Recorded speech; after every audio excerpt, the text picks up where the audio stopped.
കോട്ടയത്ത് രാത്രി ശക്തമായ മഴയുണ്ടായിരുന്നു. കിഴക്കൻ മേഖലകളിലും മഴ ശക്തമാണ്. കോട്ടയം നഗരത്തിൽ ഉൾപ്പെടെ പലയിടങ്ങളിലും വെള്ളക്കെട്ട് ഉണ്ട്. ഷിനോജ് എസ് ടി ഉണ്ട് അവിടെ നിന്ന് വിവരങ്ങളുമായി. ഷിനോജ്, കോട്ടയത്തിന്റെ സ്ഥിതി എന്താണിപ്പോ?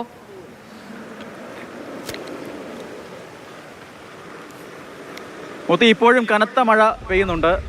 നമ്മളിപ്പോൾ നിൽക്കുന്ന കോട്ടയം നഗരത്തിലാണ്, നട്ടാശ്ശേരിയിലാണ്. ഇവിടെ മാത്രമല്ല, മലയോര മേഖലകളിലൊക്കെ തന്നെ അതിശക്തമായ രീതിയിലുള്ള മഴയാണ്. ഇപ്പോൾ ദൃശ്യങ്ങളിൽ കാണാൻ കഴിയുന്ന ഒരു വീടാണ്. എത്രത്തോളം മഴ, ഇത്തരത്തിൽ ഈ വെള്ളം ഇന്നലെ ഈ കോട്ടയത്തിൻ്റെ നഗര മേഖലകളിലേക്ക് വന്നിറങ്ങി എന്നതിന് ഏറ്റവും വലിയ തെളിവ് ഈ കാണുന്ന ദൃശ്യങ്ങളാണ്. ഈ കാണുന്ന വീടിൻ്റെ മുക്കാൽ ഭാഗത്തോളം വെള്ളം കയറി എന്നതിനെ പറയേണ്ടി വരും. ഇന്നലെ വൈകിട്ടോടു കൂടിയാണ് ഈ വെള്ളം കയറി തുടങ്ങിയത്.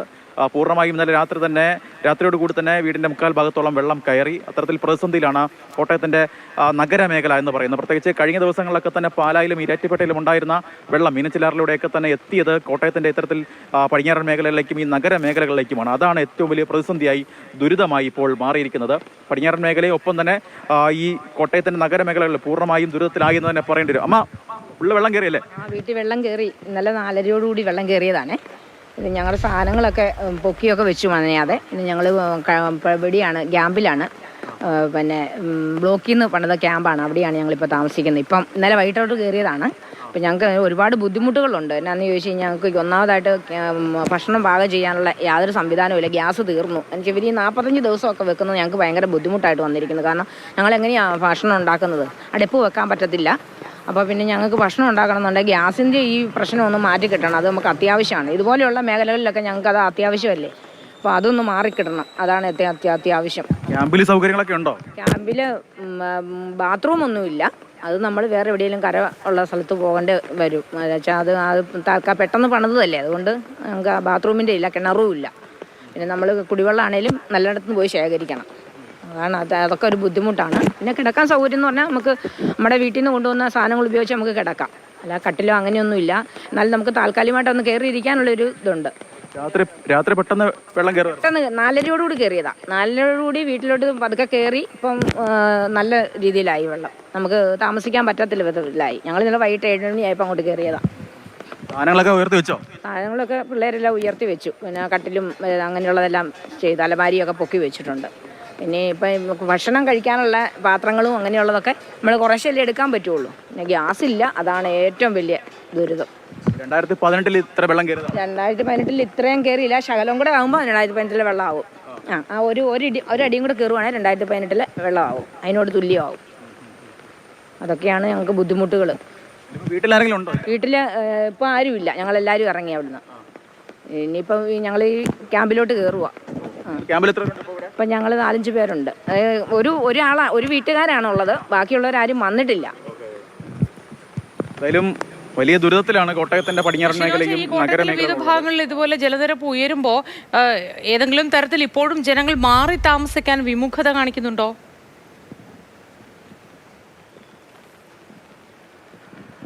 ആദ്യഘട്ടത്തിൽ അങ്ങനത്തെ സാഹചര്യങ്ങളൊക്കെ തന്നെ ഉണ്ടായിരുന്നു. കാരണം ഈ മീനച്ചിലാറിൻ്റെ ഒക്കെ തന്നെ തീരത്ത് താമസിക്കുന്ന ആളുകളൊക്കെ തന്നെ ഏതെങ്കിലുമൊക്കെ സാഹചര്യത്തിൽ കാരണം മഴ അവർക്ക് അറിയാവുന്ന കാര്യമാണ്. ആ തരത്തിലൊക്കെ തന്നെ പലരും ക്യാമ്പുകളിലൊക്കെ തന്നെ മാറാൻ വിമുഖതയൊക്കെ തന്നെ കാണിച്ചിട്ടുണ്ടായിരുന്നു. പക്ഷേ ഇന്നലെ രാത്രിയോട് കൂടി കാര്യങ്ങളൊക്കെ തന്നെ മാറി എന്ന് വേണമെങ്കിൽ പറയാം. ഫയർഫോഴ്സുമായി സംസാരിക്കുമ്പോൾ ആ തരത്തിൽ നിരവധി കോളുകൾ, പ്രത്യേകിച്ച് കഴിഞ്ഞ ദിവസങ്ങളൊക്കെ തന്നെ മാറാൻ മടിച്ചിരുന്ന ആളുകളൊക്കെ തന്നെ ഇപ്പോൾ ഫയർഫോഴ്സിനെ വിളിച്ച് രക്ഷാകരങ്ങളൊക്കെ തന്നെ തേടുന്നുണ്ട്. കാരണം ഇന്നലെ രാത്രി ആ തരത്തിലാണ് കോട്ടയത്തിൻ്റെ നഗരമേഖലകളിലേക്ക് വെള്ളം വന്നു കയറിയത്.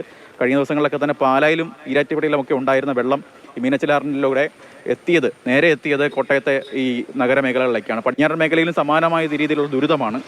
പലയിടങ്ങളിലും വെള്ളം കയറി പൂർണ്ണമായും ദുരിതത്തിൽ ആയിരുന്നു എന്ന് തന്നെ പറയേണ്ടി വരും. പലയിടങ്ങളിലുമൊക്കെ തന്നെ പുതിയ ക്യാമ്പുകളൊക്കെ തന്നെ തുടങ്ങിയിട്ടുണ്ട്. ഇപ്പോൾ നമ്മൾ സംസാരിച്ച അമ്മ പറയുന്നതനുസരിച്ചാണെങ്കിൽ ഇന്നലെ തുടങ്ങിയ ക്യാമ്പാണ്.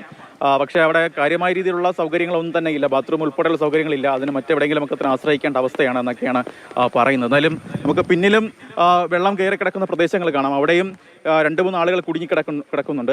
അവർക്ക് രക്ഷിക്കുന്നതിന് വേണ്ടി ഫയർഫോഴ്സിൻ്റെ സംവിധാനങ്ങൾ, ഡിങ്കി ബോട്ട് ഉൾപ്പെടെയുള്ള സംവിധാനങ്ങളുമായി ഫയർഫോഴ്സ് സംഘം അങ്ങോട്ട് പോയിട്ടുമുണ്ട്. എന്തായാലും പടിഞ്ഞാറൻ മേഖലയിലേക്ക് വെള്ളം ദുരിതം അത് ഇപ്പോഴും തുടരുന്നു.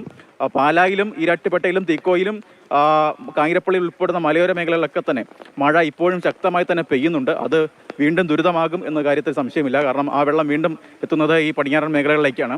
എന്തായാലും ആ മഴ, അതായത് പാലായിലൊക്കെ തന്നെ ഇപ്പോൾ പലയിടങ്ങളിലും മുത്തോലി, മൂന്നാനി ഉൾപ്പെടെയുള്ള ഭാഗങ്ങളിൽ കൊട്ടാരമറ്റം ബസ് സ്റ്റാൻഡ് ഉൾപ്പെടെ പലയിടങ്ങളിലും വെള്ളം കയറിയെന്നാണ് അവിടുത്തെ നാട്ടുകാരുമായി സംസാരിക്കുമ്പോഴൊക്കെ തന്നെ നമുക്ക് മനസ്സിലാക്കുന്ന വിവരം. എന്തായാലും മഴ അത് കോട്ടയത്തിൻ്റെ പടിഞ്ഞാറൻ മേഖല വീണ്ടും ദുരിതമായി മാറുകയാണ്. ശരി ഷിനോജ, മഴ ദുരിതം വിതയ്ക്കുന്ന സമയത്ത് വീട്ടുകാരൊക്കെ ഒഴിഞ്ഞ് ക്യാമ്പുകളിലേക്ക് പോകുന്നുണ്ട്.